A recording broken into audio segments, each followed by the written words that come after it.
আগরতলা। স্থানীয় সংবাদ পড়ছি অনামিকা কর্মকার।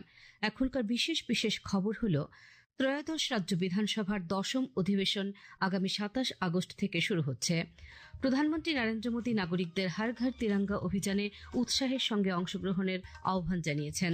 কৃষিমন্ত্রী রতনলাল নাথ রাজ্য থেকে সংযুক্ত আরব আমিরশাহীতে 1000 কেজি অর্গানিক মধু রপ্তানির আনুষ্ঠানিক সূচনা করেন। শারদোৎসবের আগেই রাজ্যে সব ধরনের সড়ক মেরামতের কাজ সম্পন্ন হবে বলে জানিয়েছেন পূর্ত সচিব কিরণ গিত্তে। ত্রয়োদশ রাজ্য বিধানসভার 10ম অধিবেশন আগামী 27 আগস্ট থেকে শুরু হচ্ছে। রাজ্যপাল ইন্দ্রসেনা রেড্ডি নাল্লু এই অধিবেশনের জন্য সম্মতি দিয়েছেন। রাজ্য বিধানসভার সচিবালয় সূত্রে আজ এই খবর জানানো হয়েছে। প্রধানমন্ত্রী নরেন্দ্র মোদী নাগরিকদের হর ঘর তিরঙ্গা অভিযানে উৎসাহের সঙ্গে অংশগ্রহণের আহ্বান জানিয়েছেন। সামাজিক মাধ্যমে তিনি জানান, ত্রিবর্ণ পতাকা আমাদের গর্ব। এই বছরের হর ঘর তিরঙ্গা অভিযানের লক্ষ্য হল তিরঙ্গা যাত্রা, তিরঙ্গা র্যালি, তিরঙ্গা কনসার্ট এবং বন্দে মাতরম গাওয়ার মাধ্যমে দেশজুড়ে দেশপ্রেমের চেতনা ছড়িয়ে দেওয়া। 59 জেলায় হর ঘর তিরঙ্গা অভিযান উৎসাহ উদ্দীপনার মধ্য দিয়ে পালিত হচ্ছে। চলবে আগামী 17 আগস্ট পর্যন্ত। সরকারি বেসরকারি ভবনে জাতীয় পতাকা উত্তোলিত হচ্ছে। কৈলাসহর পুর পরিষদের পক্ষ থেকে আজ পুরাতন মোটর স্ট্যান্ডে পথচলতি জনগণের মধ্যে জাতীয় পতাকা বিলি করা হয়। 59 জেলার জেলাশাসক মেঘা জৈন আজ এক সাক্ষাৎকারে জানান, জনগণ স্বতঃস্ফূর্তভাবে হর ঘর তিরঙ্গা কর্মসূচিতে সামিল হচ্ছেন। দেশ জুড়ে এখন একটাই সুর, দেশপ্রেম, গর্ব আর একতা। হর ঘর তিরঙ্গা শুধু একটি কর্মসূচি নয়, এটি প্রতিটি ভারতবাসীর আবেগ। তিরঙ্গার রঙে রঙিন হয়ে উঠেছে দেশের প্রতিটি কোণ। একটি প্রতিবেদন।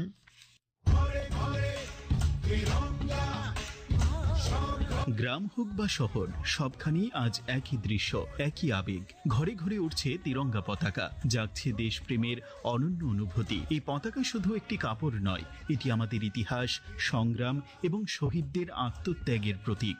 বাতাসে দুলতে থাকা তিরঙ্গা যেন মনে করিয়ে দেয়, আমরা ভারতবাসী, আমরা প্রত্যেকেই এক। এই কর্মসূচি জাতীয় চেতনার প্রতিফলন, বলেছেন অধ্যাপক পরেশ দেবনাথ। এই কর্মসূচির মধ্য দিয়ে দেশাত্মবোধ জাগ্রত করার যে বিষয়টা, সেটা একেবারে ভারতবর্ষের রাজধানী দিল্লি থেকে শুরু করে ভারতবর্ষের প্রত্যেকটা রাজ্যে, প্রত্যেকটা গ্রামে পৌঁছে গেছে। আমি দিল্লিতে এটা জাতীয় পতাকা উত্তোলন করলাম আর সেটা প্রচার করলাম, এটা থিওরিটিক্যাল হয়ে যায়, তাত্ত্বিক হয়ে যায়। কিন্তু যখন একেবারে একই কাজ বাস্তবিক করে তোলা হলো, প্র্যাকটিক্যাল করে নেওয়া হলো, এই বাস্তবিক কর্মসূচির মধ্য দিয়ে প্রত্যেকটা গ্রামের মানুষের অংশগ্রহণ হলো এটা দিয়ে। এটা যখন সবাই বুঝলো, স্বাভাবিক কারণেই তার মধ্যে একটা নতুন জাতীয়তা বোধ জাগ্রত হবে।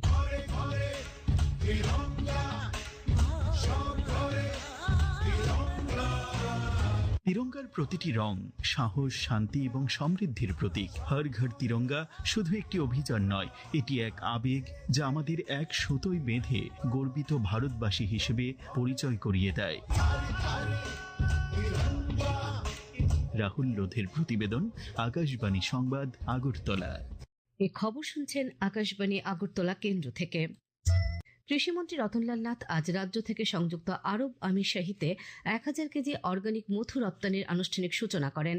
আজ আগরতলায় ইন্টারন্যাশনাল অর্গানিক বায়ার সেলার মিটে তিনি বলেন, অর্গানিক কৃষিক্ষেত্রে উল্লেখযোগ্য অগ্রগতি করেছে রাজ্য। বর্তমানে রাজ্যের প্রায় 47,000 কৃষক অর্গানিক চাষের সঙ্গে যুক্ত।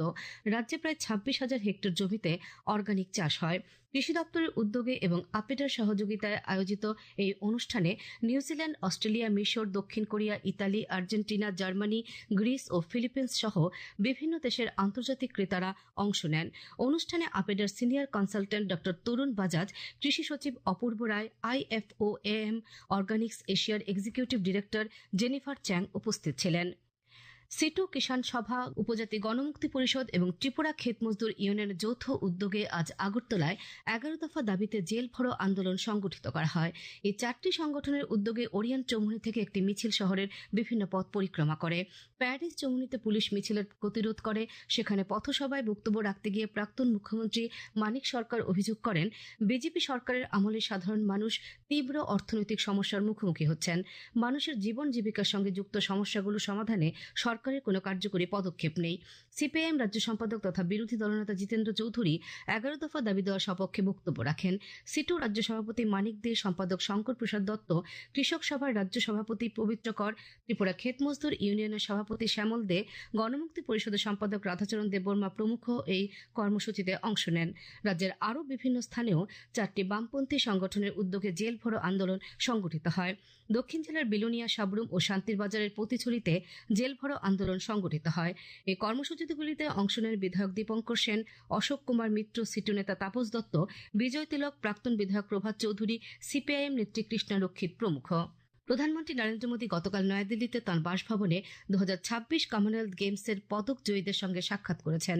এই আলাপচারিতার সময় পদক জয়ীরা প্রধানমন্ত্রীর সঙ্গে গেমস থেকে তাঁদের অভিজ্ঞতা ভাগ করে নেন।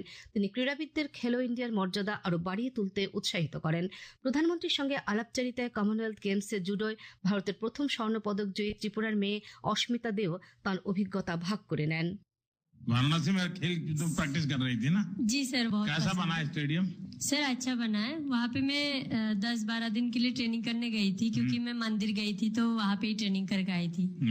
और मैं वहाँ पे मतलब सेटल भी होना चाहती हूँ, क्योंकि मुझे काशी विश्वनाथ बहुत अच्छा लगता है सर। भोपाल में ट्रेनिंग कर रही थी? जी सर, 2008। तो उज्जैन जाते थे कि नहीं?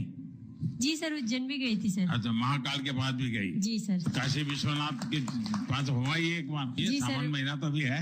वहाँ घर जाके फिर उसके बाद जाऊंगी सर। ठीक है। साई ने भी सर बहुत सपोर्ट किया है मुझे, हाँ। इसके कारण ही मैं यहाँ तक पहुंची हूँ सर।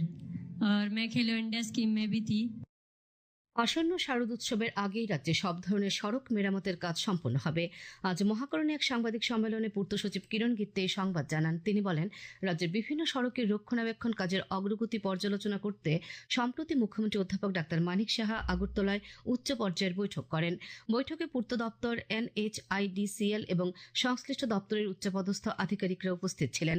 শ্রী গিত্তে বলেন, সড়ক মেরামতির ক্ষেত্রে কাজের গুণমান বজায় রাখার জন্য সংশ্লিষ্ট সমস্ত কর্তৃপক্ষকে নির্দেশ দেওয়া হয়েছে। শেষ করার আগে বিশেষ খবর আরেকবার। ত্রয়োদশ রাজ্য বিধানসভার 10ম অধিবেশন আগামী 27 আগস্ট থেকে শুরু হচ্ছে। প্রধানমন্ত্রী নরেন্দ্র মোদী নাগরিকদের হর ঘর তিরঙ্গা অভিযানে উৎসাহের সঙ্গে অংশগ্রহণের আহ্বান জানিয়েছেন। কৃষিমন্ত্রী রতনলাল নাথ রাজ্য থেকে সংযুক্ত আরব আমিরশাহীতে 1000 কেজি অর্গানিক মধু রপ্তানির আনুষ্ঠানিক সূচনা করেন। শারদ উৎসবের আগেই রাজ্যে সব ধরনের সড়ক মেরামতের কাজ সম্পন্ন হবে বলে জানিয়েছেন পূর্ত সচিব কিরণ গিত্তে। স্থানীয় সংবাদ আজকের মতো এখানে শেষ হলো। পরবর্তী বাংলা স্থানীয় সংবাদ প্রচারিত হবে আগামীকাল সকাল 7টা বেজে